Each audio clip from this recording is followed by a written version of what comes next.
Ya, terima kasih. Selamat pagi, Bu Regina dan Bapak-bapak, Ibu-ibu yang terkasih di dalam grup doa ini. Kita hari ini masuk ke hari yang terakhir novena dari kerahiman ilahi ini. Kita ketahui ya, yang paling menyakitkan Yesus itu adalah yang jiwanya suam-suam kuku.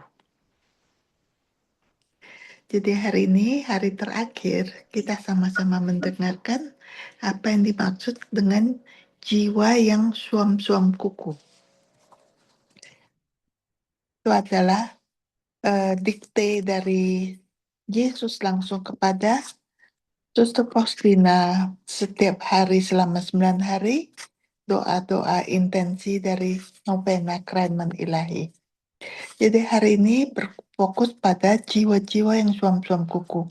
Sikap suam kuku adalah keadaan spiritual ketidakpedulian atau apatis, di mana seseorang tidak dingin secara terbuka menolak Tuhan, maupun panas, penuh semangat yang menimbulkan bahaya serius bagi jiwa. Hal ini seringkali berasal dari kesombongan atau kepuasan diri yang menyebabkan seseorang puas dengan iman yang dilakukan dengan usaha minimal.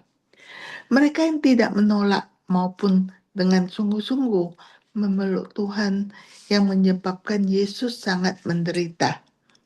Jiwa-jiwa ini yang digambarkan sebagai suam-suam kuku atau seperti mayat dalam catatan hariannya Santa Faustina dipanggil untuk menemukan harapan terakhir keselamatan mereka di jurang belas kasih Kristus.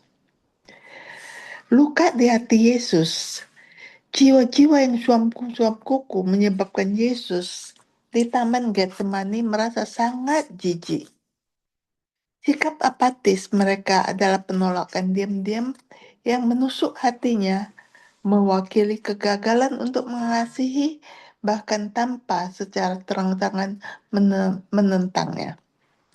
Sikap bahaya apatis individu yang suam-suam kuku mungkin merasa puas atau merasa benar sendiri tanpa rasa bersalah karena mereka membandingkan diri mereka dengan dunia yang penuh dosa daripada dengan standar kekudusan. Novena terakhir ini mengajak kita untuk membawa jiwa-jiwa yang dingin ke dalam hati Yesus, memohon agar mereka dinyalakan kembali karena mereka masih memiliki harapan untuk kembali kepada kasih yang aktif. Ini saya ambil dari pesan Bunda Maria di Medjugorje, yang juga Bunda Maria mengatakan mengenai jiwa yang suam kuku. Keluarga Bunda Maria yang terkasih, hari ini kita memiliki tugas yang sulit. Kita harus berdoa untuk mereka yang telah menjadi suam-suam kuku terhadap kasih Yesus. Jiwa ini berada dalam bahaya besar. Entah bagaimana mereka telah terbuai dan tidak mengenal belas kasihan dan kebaikan Tuhan yang besar. Mereka tidak menyadari bahwa keberadaan mereka disebabkan oleh belas kasihannya. Mungkin juga benar bahwa kita sendiri ya, termasuk di antara mereka, sikap suam-suam kuku menyelinap masuk ke dalam diri kita tanpa kita sadari. Bunda Maria telah memperingatkan kita tentang sikap suam-suam kuku pada tanggal 20 November tahun 1986 Anak-anakku yang terkasih, hari ini juga aku memanggil kalian untuk hidup dan mengikuti dengan kasih yang istimewa semua pesan yang aku berikan kepada kalian. Anak-anakku yang terkasih, Allah tidak menginginkan kalian suam-suam kuku dan ragu-ragu, tetapi agar kalian sepenuhnya menyerahkan diri kepadanya, kepada Tuhan ya. Kalian tahu bahwa aku mengasihi kalian dan karena kasih aku merindukan kalian. Karena itu anak-anakku yang terkasih, kalian juga harus memutuskan untuk mengasihi agar kalian merindukan dan setiap hari mengalami kasih Allah. Anak-anakku yang terkasih, putuskanlah untuk mengasihi agar kasih berkuasa di dalam diri kalian semua. Tetapi bukan kasih manusia, melainkan kasih Allah. Terima kasih karena telah menanggapi panggilanku. Kita dapat memutuskan untuk mengasihi dan memutuskan untuk bersemangat kembali bagi Allah. Dan kita dapat berdoa agar api itu menyala di hati semua orang yang tertidur dalam sikap suam-suam kuku. Yesus juga memberitahu Santa Faustina tentang jiwa yang suam kuku dan bagaimana mereka menyakitinya. Mari kita sama-sama membaca dari bacaan harian Faustina nomor 580. Pada kesempatan tertentu Tuhan berkata kepadaku, hatiku jauh lebih terluka karena ketidaksempurnaan kecil dari jiwa-jiwa terpilih daripada karena dosa orang-orang yang hidup di dunia. Hatiku menjadi sangat sedih karena jiwa-jiwa yang terpilih telah menyebabkan Yesus menderita, dan Yesus berkata kepadaku, ketidaksempurnaan kecil ini bukanlah segala-galanya. Aku akan menyatakan kepadamu suatu rahasia hatiku. Apa yang kuderita karena perbuatan jiwa-jiwa terpilih. Sikap tidak tahu berterima kasih sebagai balasan atas begitu banyak rahmat adalah makanan lestari hatiku.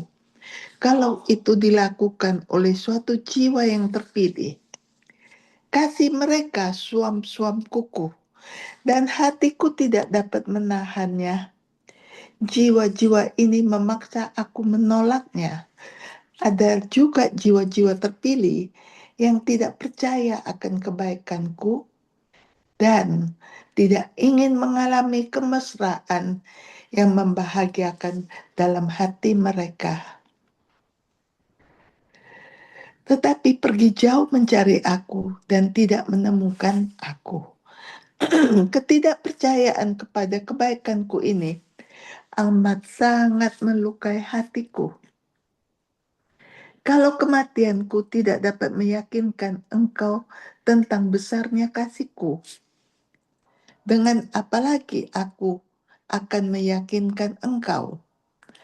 Sering suatu jiwa melukai aku setengah mati dan tidak seorang pun dapat menghibur aku.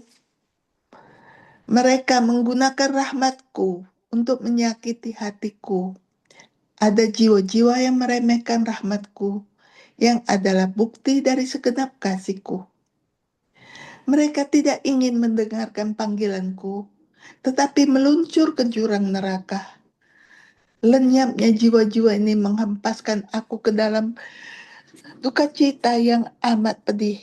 Meskipun aku ini Allah, aku tidak dapat menolong jiwa seperti itu karena ia meremehkan aku. Karena memiliki kehendak yang bebas, jiwa itu dapat menolak aku atau mengasihi aku. Engkau adalah penyalur kerahimanku, Beritahukanlah kebaikanku ke seluruh dunia, dan dengan demikian engkau akan menghiburku. Jadi besok adalah hari pesta kerahiman ilahi. Kita telah berdoa novena bersama, dan sekarang kita dapat memasuki hari yang penuh rahmat ya, extraordinary nih grace dari Yesus langsung kepada kita setelah mempersiapkan diri semuanya dalam menyambut pesta kerahiman ilahi.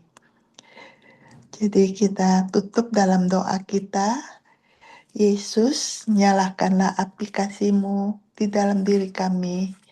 Kami merindukan-Mu.